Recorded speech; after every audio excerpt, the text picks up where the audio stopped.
SST quiz number 20 છેલ્લી quiz અને છેલ્લી ક્વિઝમાં માત્ર 7 વિદ્યાર્થીઓએ ચિઠ્ઠી નાખી છે. હવે એના જે કંઈ જવાબ હતા એ થોડા કોમ્પ્લિકેટેડ બધાએ નાખેલા છે, એટલે મેં 7 ચિઠ્ઠી છે અહીંયા મૂકી દીધી છે.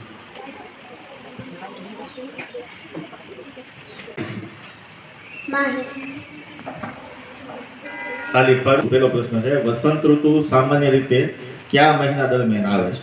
ફેબ્રુઆરી થી એપ્રિલ. આ ક્યાંથી લીધું? ચેટ જીપીટી માંથી. વસંત ઋતુમાં હવામાન કેવું હોય છે? સખત, હળવું અને આનંદદાયક. સખત એટલે કેવું?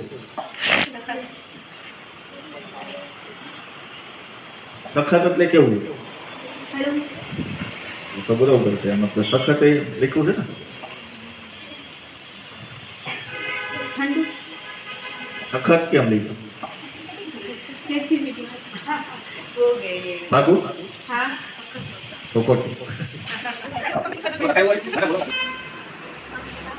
સોલંકી યુવરાજ. પહેલો પ્રશ્ન છે, વસંત ઋતુ સામાન્ય રીતે કયા મહિના દરમિયાન આવે છે? ફેબ્રુઆરી થી એપ્રિલ. ફેબ્રુઆરી થી એપ્રિલ. સાચું કીધું. વસંત ઋતુમાં હવામાન કેવું હોય છે? સુખદ અને આનંદદાયક. હજી કઈ લીધું?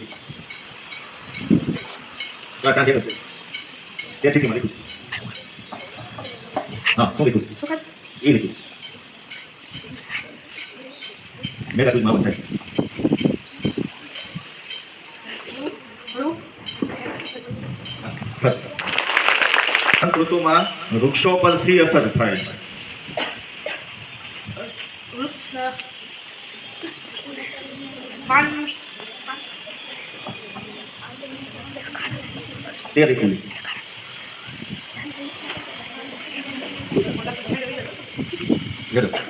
વૃક્ષોના વૃક્ષો મોટા થાય છે.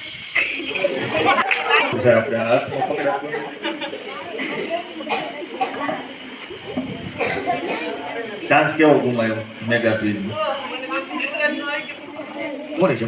ફરીથી પહેલો સવાલ, વસંત ઋતુ સામાન્ય રીતે કયા મહિના દરમિયાન આવે છે? ફેબ્રુઆરી થી એપ્રિલ. ફેબ્રુઆરી થી એપ્રિલ. સાચો જવાબ. વસંત ઋતુમાં હવામાન કેવું હોય છે? સુખદ, હળવું, આનંદદાયક. સુખદ, હળવું, આનંદદાયક. સાચો જવાબ. વસંત ઋતુમાં વૃક્ષો પર શી અસર થાય છે? સકારાત્મક અસર. સકારાત્મક અસરનો મતલબ શું થાય? વૃક્ષો કઈ રીતના સકારાત્મક થાય?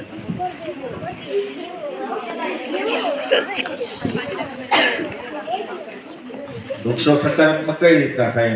એમ બાજુમાં નીકળવાનું ખોટું બોલતા હોય ને સાચું બોલવાનું.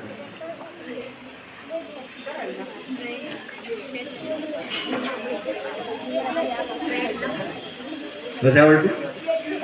સર મને તો બેઠ ગયા. પ્રિયા છે.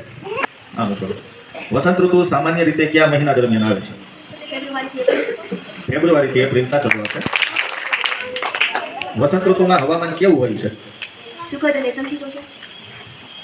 સમશીતોષ્ણ એટલે શું?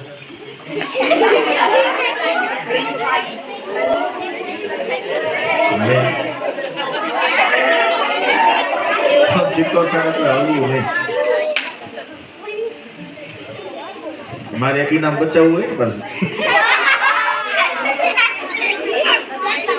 તમે લખ્યા છે એનો મતલબ તો તમને ખબર હોવી જોઈએ ને. હા, ખ્યાલ છે. તે લખ્યું છે આમાં સમશીતોષ્ણ.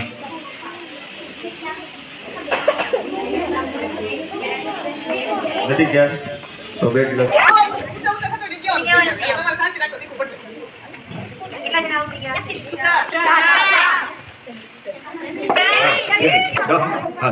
સમજી વિચારીને જ્યારે કોઈ બધું પૂછે. હાલો, પહેલો સવાલ, વસંત ઋતુ સામાન્ય રીતે કયા મહિના દરમિયાન આવે છે? ફેબ્રુઆરી થી એપ્રિલ. ફેબ્રુઆરી થી એપ્રિલ. સાચો જવાબ છે. વસંત ઋતુમાં હવામાન કેવું હોય છે? સુખદ, હળવું અને આનંદદાયક. સુખદ, હળવું, આનંદદાયક. સાચો જવાબ. વસંત ઋતુમાં વૃક્ષો પર શી અસર થાય છે? સકારાત્મક અસર. સકારાત્મકનો મતલબ શું? સારી અસર. કઈ રીતના વૃક્ષોને સારી અસર કઈ રીતના થાય? તેના પાંદડા નવા આવે ને એવી રીતના. હા, એ સાચો જવાબ છે. આને જવાબ દીધો કહેવાય. આ જવાબ ખરેખર આ છે. હા, તો એની પછીનો ચોથો સવાલ, વસંત ઋતુમાં કયો તહેવાર આવે છે? હોળી, ધૂળેટી, મહાશિવરાત્રી ને વસંત પંચમી. હોળી, ધૂળેટી, મહાશિવરાત્રી, વસંત પંચમી. સાચો જવાબ છે. લાસ્ટ, વસંત ઋતુ કઈ ઋતુ પછી આવે છે? ગ્રીષ્મ ઋતુ. ગ્રીષ્મ એટલે ગરમીની ઋતુ પછી અને ગ્રીષ્મ ઋતુ છે એ કઈ આવી ઋતુ કઈ છે? શિયાળો શિયાળો અલગ ઋતુ છે ને? તો ગ્રીષ્મ કેમ લીધું, શિયાળો કેમ લીધું? ચોમાસું ચોમાસું ક્યાંથી આવે? વેકેશન ખુલતા આવે છે. ઠંડા હવામાન ઠંડુ હવામાન પાકું.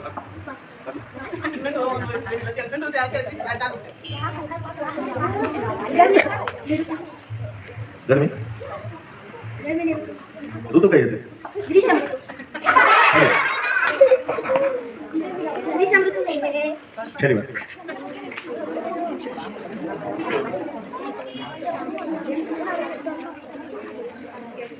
ઠંડુ અને ગરમ હવામાન એ ઋતુ નામ શિયાળો ગરમી.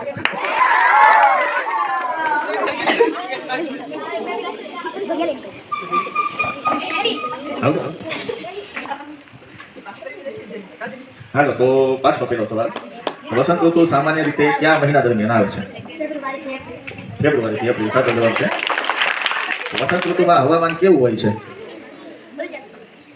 સુખદ હળવું અને આરામદાયક ફરીથી. સુખદ હળવું આરામદાયક ફરીથી. સુખદ હળવું આરામદાયક આ પેલી ક્વિઝ એવી થાય પોતાની ચિઠ્ઠી પોતાનું ઉપાડવાનું. ઓકે હાલો તો ફરીથી ચાલુ કરીએ આપણે. અને જો અમારે હેલીબેન જવાબ નહીં આપી શકે તો આ ક્વિઝને ફરીથી હું નાખી પણ નવા સવાલ. બરોબર? હાલો તો પેલો સવાલ છે, વસંત ઋતુ સામાન્ય રીતે કયા મહિના દરમિયાન આવે છે? ફેબ્રુઆરીથી એપ્રિલ ફેબ્રુઆરીથી એપ્રિલ. સાચો જવાબ છે. હવે ગોખેલ જેવું છે, વસંત ઋતુમાં હવામાન કેવું હોય છે? સુખદ હળવું અને આનંદદાયક સુખદ, હળવું અને આનંદદાયક. આનંદદાયક. હાલો સાચો જવાબ છે. વસંત ઋતુમાં વૃક્ષો પર શી અસર થાય છે? સકારાત્મક અસર થાય છે સકારાત્મક એટલે શું? પાંદડા ખરે છે પાંદડા ખરે છે. એ તો પાનખરમાં આવે.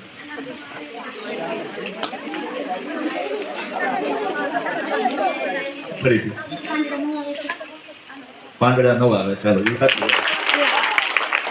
વસંત ઋતુમાં કયો તહેવાર આવે છે? હોળી ધૂળેટી મહાશિવરાત્રી અને વસંત પંચમી હોળી, ધૂળેટી, મહાશિવરાત્રી અને વસંત પંચમી. સાચો જવાબ છે. હવે આ છેલ્લો સવાલ છે કે વસંત ઋતુ કઈ ઋતુ પછી આવે છે? ગ્રીષ્મ ઋતુ સાચો જવાબ.